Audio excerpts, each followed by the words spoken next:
You see, very often you don't say what you have to say just to please people.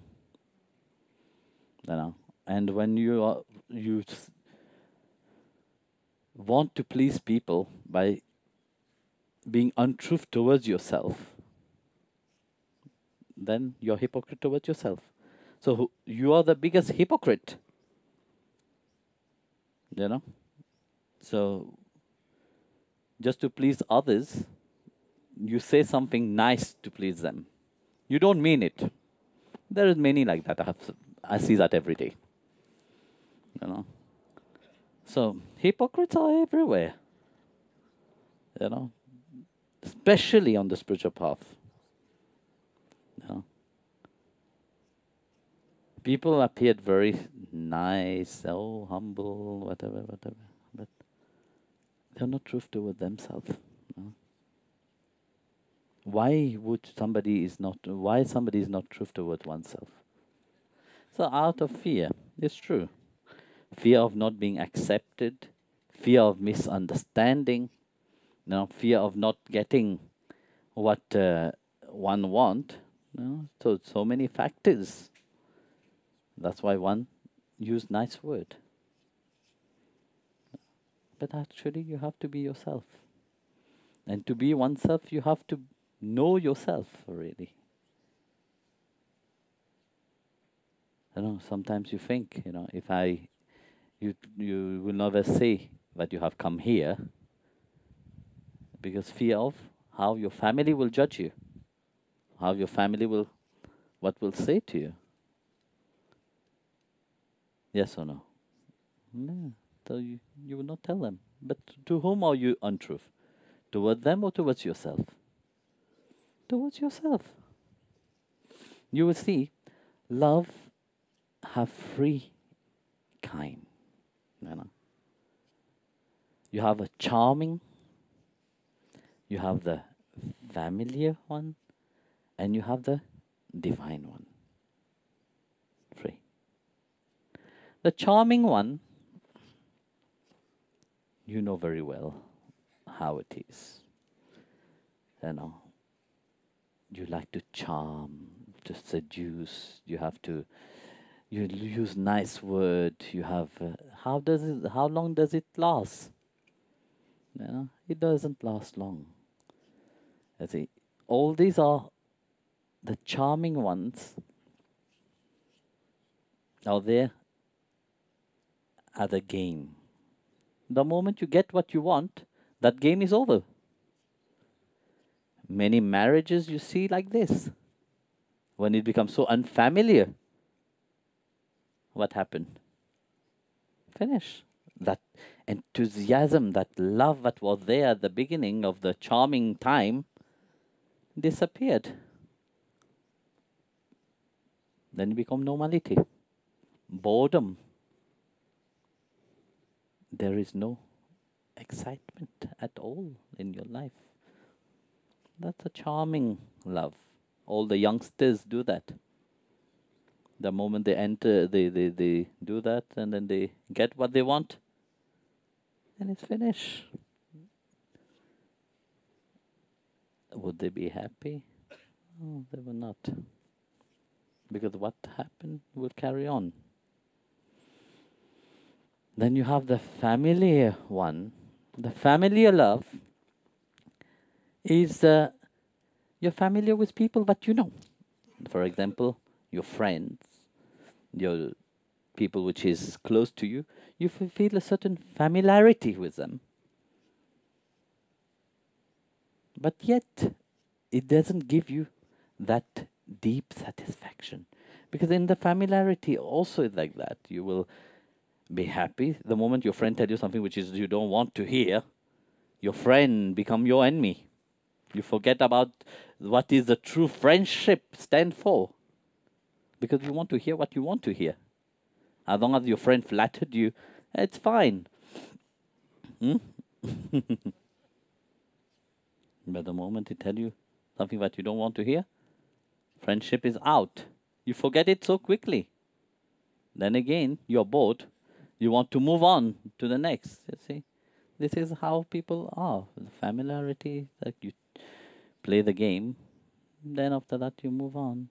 Playing the game, move on, playing the game, move on, playing the game. That's like that. Then you have the divine love. The divine love is never satisfying. It is the most charming.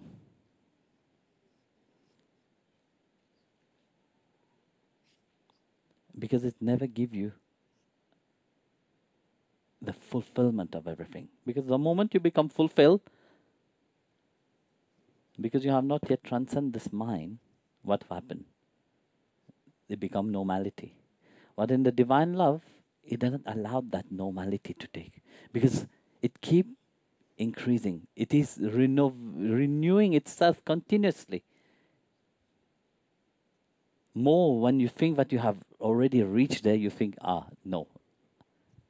Because he's endless. It's not limited. He's the most charming. Look at Krishna.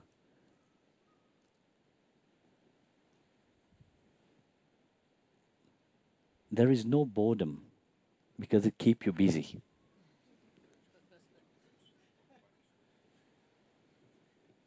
When you have this relationship with God, when it is sincere, He keeps you always busy. You know? So, in this kind, the free kind of love which people have, you see, which one you see yourself into? Yeah. On the spiritual path, you see, we have to be who we are. Whether other accept you or doesn't accept you. Haters are everywhere. You see?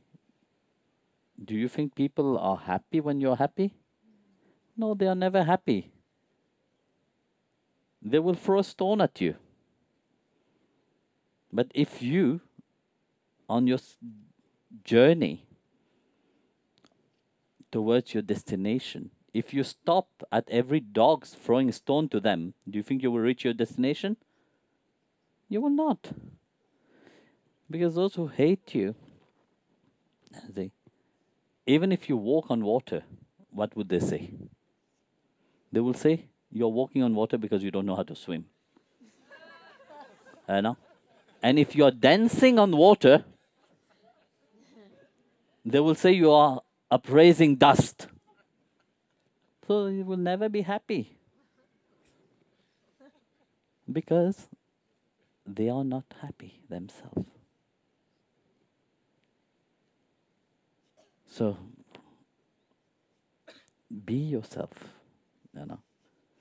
Say yes when you have to say yes, and say no when you have to say no. Whether the person accepts it or not, at least you are direct. You see, when you're direct, many people will not accept you. You know. When you are frank, many people will not accept you. But it's better like that. It's better that these people don't accept you. Because if they accept you, you will accept them. The game that you are playing to them, they will play the same game to you. The yes and no game, that's what it will be. So where would that lead you? Nowhere. So when you have to say yes, say yes. And when you have to say no, say no. Even if you hurt somebody by saying yes or no, that hurt will be shorter than a long time hurt. Because you see, more there is flattery, more longer become the relationship. But that base of that relationship is not right. So what happened? Sooner or later, it will come to an end. So better, if it have to come to an end, let it be now. At least you can base and build yourself differently.